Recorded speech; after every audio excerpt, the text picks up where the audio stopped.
ሰላም እንዴት ናችሁ? ሰላም ናቸው የቤተሰቦቼ? እኔ እግዚአብሔር ይመስገን ሰላም ነኝ።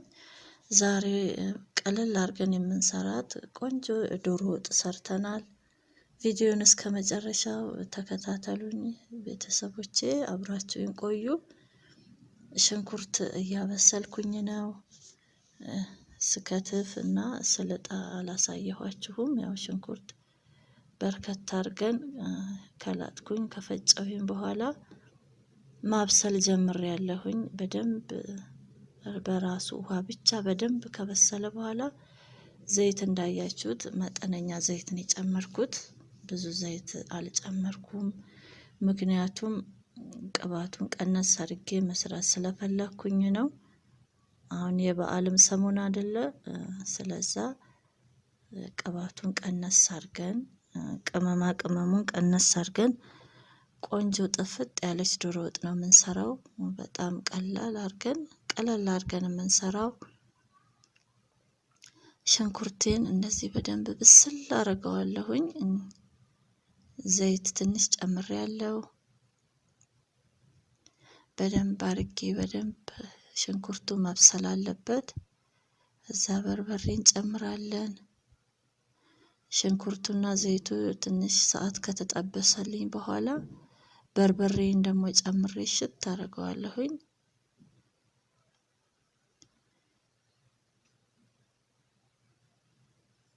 ምንም ሳንደክም ቀለል አድርገን የምንሰራት። ያው የስራ ትንሽ የለውም፣ ግን ቢሆንም ካሰብንበት ሁሉም ነገር ይቀልልናል ማለት ነው።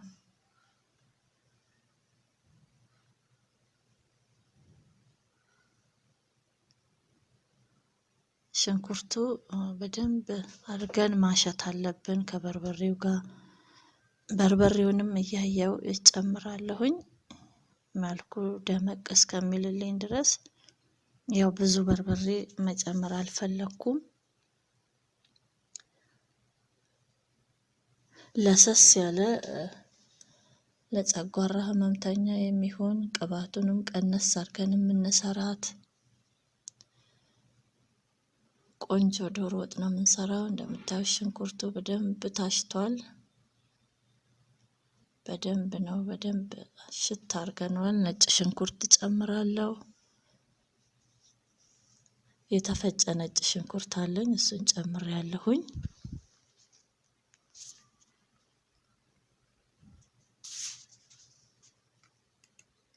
ዶሮ ዋናው ቁሌቱ ነው። ቁሌቱን በደንብ አድርገን ካሸነው ይጣፍጣል። ወጡ ቆንጆ ነው የሚሆንልን። እናንተ መጨመር ትችላላችሁ። ዘይትም ጨመር አድርጎ መስራት የፈለገ ዘይት ይጨምራል። እኔ እንዳያችኋት ያያችኋትን ዘይት ብቻ ነው የጨመርኩት እዚህ ጋር እና ነጭ ሽንኩርቴን አንድ ላይ ሽት አደረኩት። ይሄ ዶሮ በደንብ ታጥቦ ጣጣውን ጨርሶ የመጣ ነው። ስንት ሰዓት የፈጀ እጥበት ነው ይሄ። ራሱ እንዴት እንደምታዩት ያስታውቃል። ንጣቱ ራሱ ቆንጆ ሆኖ ሙልጭ አድርገን ስናጠብ የቆየ ነው። ጽድት ያለ ዶሮ ነው። መጥበሻዬ ላይ መጀመሪያ ዶሮውን እፍና አድርጌ አገነትረዋለሁ ማለት ነው። ዋና ዋና ብልቶቹ እነዚህ ጨምሬያለሁ ሁሉንም። ታፋ፣ እግር፣ መላላጫ። እኔ ደግሞ የምታዩት ክንፍ ነው። ክንፉ ውስጡ አጥንቱን አውጥቼ በዚህ መልኩ ነው የምናረገው። እንደምታዩት ውስጡ አጥንቱን ቀስ ብለን እናለያየውና ስጋው ብቻ ነው ከላይ ያለው። መያዣ ያለው አጥንቱ ነው። ክንፉን በዚህ መልኩ ነው የማዘጋጀው። ቆዳው ደግሞ እንደዚህ በመልኩ ይቋጠርና ይዘጋጃል።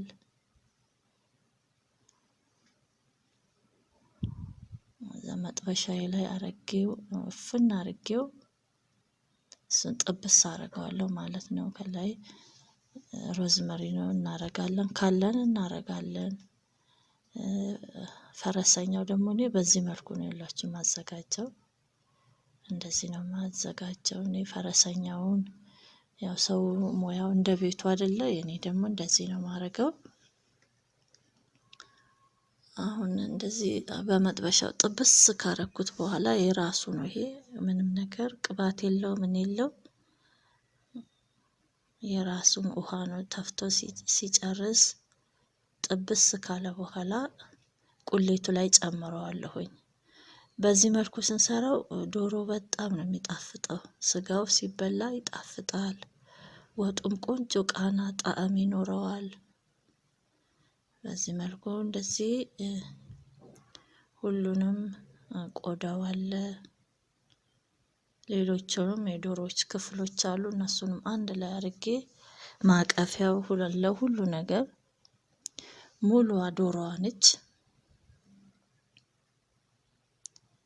ከቁሌቱ ጋር ደግሞ እንደዚህ አብሬ ለትንሽ ጊዜ አሸዋለሁ ማለት ነው። ውሃ ያው ዶሮ ስንሰራ ውሃ አንጨምርም። የተወሰነውን እዚህ ጋር ደረቅ ስላለብኝ የተወሰነ ብቻ ነው የምጨምረው እንጂ ብዙ ውሃ አልጨምርም። ሽት አድርገን በደረቁ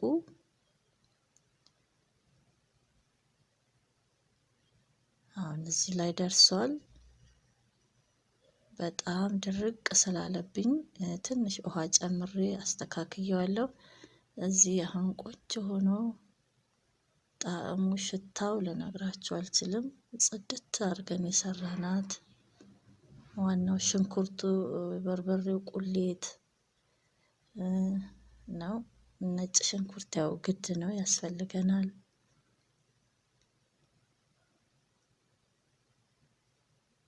ይሄ የምታዩት ቅቤ ደግሞ ያጨመርኩት ለክትፎ የተዘጋጀ ለጋ ቅቤ ነው ያደረኩት ማለት ነው። እንዳልኳችሁ ለወጥ የተዘጋጀ ቅቤ አይደለም። ለሰስ አድርጌ መስራት የፈለኩት ለዛ ነው። ቅመም የተወሰነ ቅመም ነው የጨመርኩትም ነጭ ቅመም ኮሮሪማ ጨምሬያለሁ። ቅባቱ ላይ አድርጌዋለሁ። አሁን እንደዚህ ቅቤውን ጨምረን ቅመሙን ስንጨምር አይቋጠርም፣ አይጓጉልብንም፣ ቆንጆ ይሆንልናል ማለት ነው።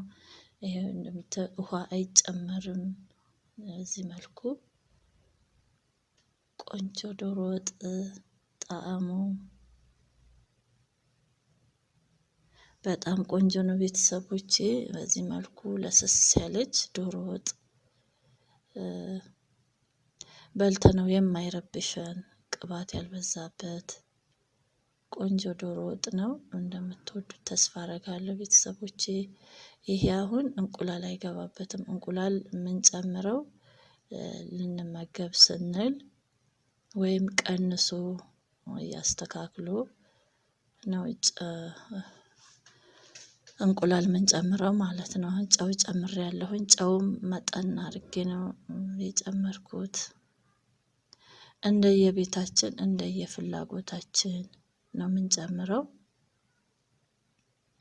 ከላይ እንቁላል ጣል ጣል አረግበታለሁኝ። በዚህ መልኩ ቆንጆ ፍጥን ያለች ዶሮ ወጥ ሰርተናል። እንደምትወዱት ተስፋ አደርጋለሁ ቤተሰቦቼ። እስካሁን አብራችሁኝ ስለነበራችሁ ከልብ አመሰግናለሁ። እግዚአብሔር ይስጥልኝ። ደህና ቆዩኝ።